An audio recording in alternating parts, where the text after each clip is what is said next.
నీకు తోడై ఉన్నాడు. ఆ శుభవార్తగా నామిక మరియా భయపడకును, దేవుని వలన నీవు కృప పొందితివి. ఇదిగో నీవు గర్భపు ధరించి కుమారుని కని ఆయనకు యేసు అని పేరు పెట్టుకును. ఆయన గొప్పవాడే సర్వోన్నతుడి కుమారుడు అనగలడు. ప్రభువైన దేవుడు ఆయన తండ్రి అయిన దావీదు సింహాసనము ఆయనకిచ్చును. ఆయన రాజ్యము అంతము లేనిదై ఉండును. పరిశుద్ధాత్మ నీ మీదికి వచ్చును. సర్వోన్నతుడి శక్తి నిన్ను కమ్ముకొనును. కనుక పుట్టబోయే శిశువు పరిశుద్ధుడై దేవుని కుమారుడు అనగలడు. ప్రభు దాసురాలకు నువ్వు చెప్పిన మాట నాకు జరుగును గాక.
నమ్మశక్తిని కాకున్నది.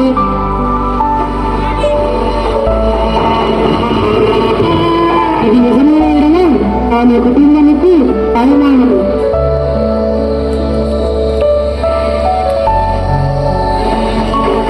ఆమె తల్లిదండ్రులను అవమానపరుచునందున రహస్యముగా విడనాడుతూ నా ధర్మిని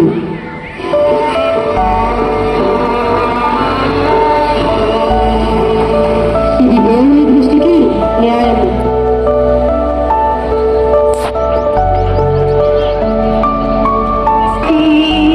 దావీదు కుమారుడైన యోసేపు నీ భార్య అయిన మరియను చేర్చుకున్నటకు భయపడకుము.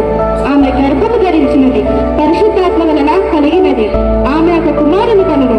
తన ప్రజలను వారి పాపముల నుండి ఆయన రక్షించును. కనుక ఆయనకు యేసు అని పేరు పెట్టుదురు.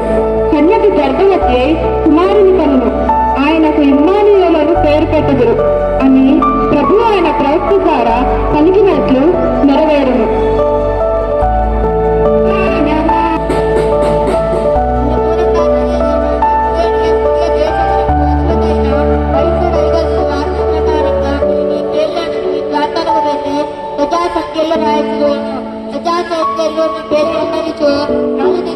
పాత్రలగుతురు.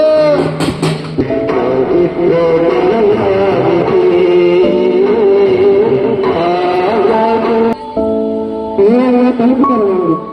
అయ్యా మీరెవరు? శత్రుకు యజమాను కదా? అవును, కానీ మా సత్రంలో స్థలం లేదు. వెళ్ళు వెళ్ళు.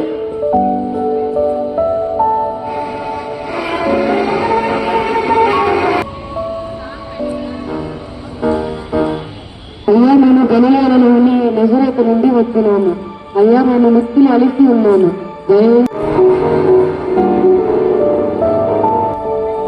అదిగో ప్రకాశమైన విద్యాకాలను చూడండి, అదెంతో అద్భుతంగా కనబడుతున్నాను.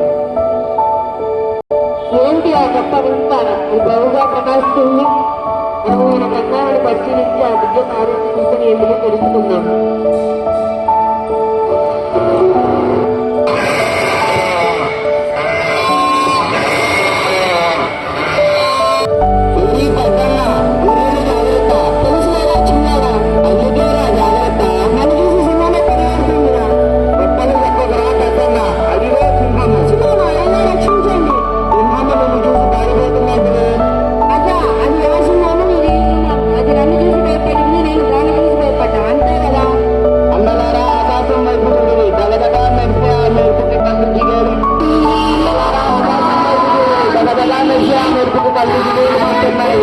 మన ముందుకు వచ్చుతున్న ప్రకాశమైన కాంతిని చూడడు. అన్న ఈ వెలుగును చూడలేకపోతున్నా. ఆ కాంతి మన వైపు వచ్చుతున్నది. గొర్రెల కాపర్లారా భయపడుకుడి. ఇదిగో ప్రజలందరికీ కలుగబోవు మహా సంతోషకరమైన సువార్తమానమును నేను మీకు తెలియజేస్తున్నాను. దావీదు పట్టణమందు నేడు రక్షకుడు మీ కొరకు పుట్టి ఉన్నాడు. ఒక శిశువు కొత్త గుడ్డులకు చుట్టబడి ఒక గద్దెలో పట్టుకొని ఉండటం మీరు కూర్చోదు.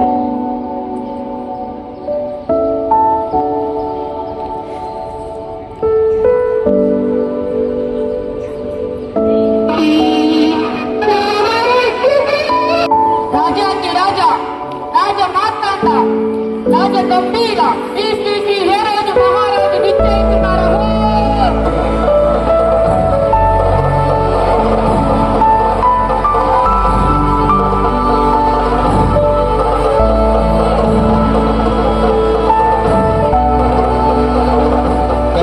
దృష్టి చక్రవర్తి, నా వీర తీవ్ర పరిక్రమము, నా సంఘటనం, నా శక్తి, నా వీరత్వం ఎవరు పోటీ, నాకు సాటి ఎవరు, పోటీ ఎవరు?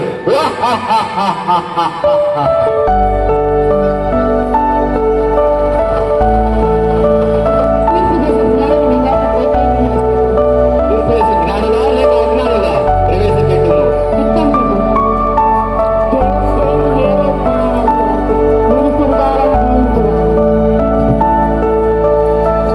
ఎవరు మీరు? ఏ దేశం నుంచి వచ్చి మీ రావడం కారణం ఏమిటి? అమృత చెప్పనేలా? తూర్పు దేశ జ్ఞానులా, దుష్టులా, దుర్మార్గులా? మాకు సరిగ్గా తెలుపండి. మేము ప్రకాశిస్తున్న దారిని కనుగొని ఆ కాలం గట్టిగా ప్రకాశిస్తుంది.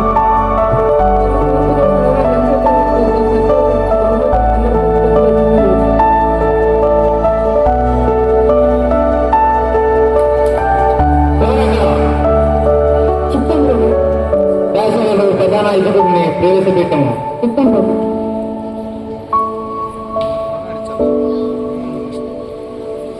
పేరేది మహారాజు యువగానం జీవించుగాక మమ్మల్ని పెంచుటకు కారణమేమి?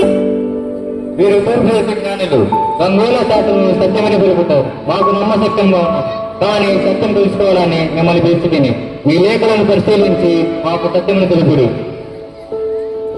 ఆందోళన కాకుండా సత్యమే చెప్పగలను. ఈగ ప్రాప్త రాసిన గ్రంథంలో ఇలా రాయబడి ఉన్నది: యూదా దేశం సత్యంగా వివిధ ప్రధానములు ఎంత మాత్రంగా ఉంటున్నాను కానొక ఇస్రాయేలును ప్రజలను పరిపాలించే అధిపతి నీలో నుండి వచ్చిన అని ప్రాప్తిగా రాయబడి ఉన్నది ప్రభు. మీరు సత్యమని చెబుతుంది. చిత్తం ప్రభు. వీరు ఆ శిశువును చూసి పూజించి కానుకలు సమర్పించి మాకు తెలియజేయండి. మేము ఆ శిశువును చూసి దర్శించి పూజించి కానుకలు సమర్పించుతాం. చిత్తం ప్రభు.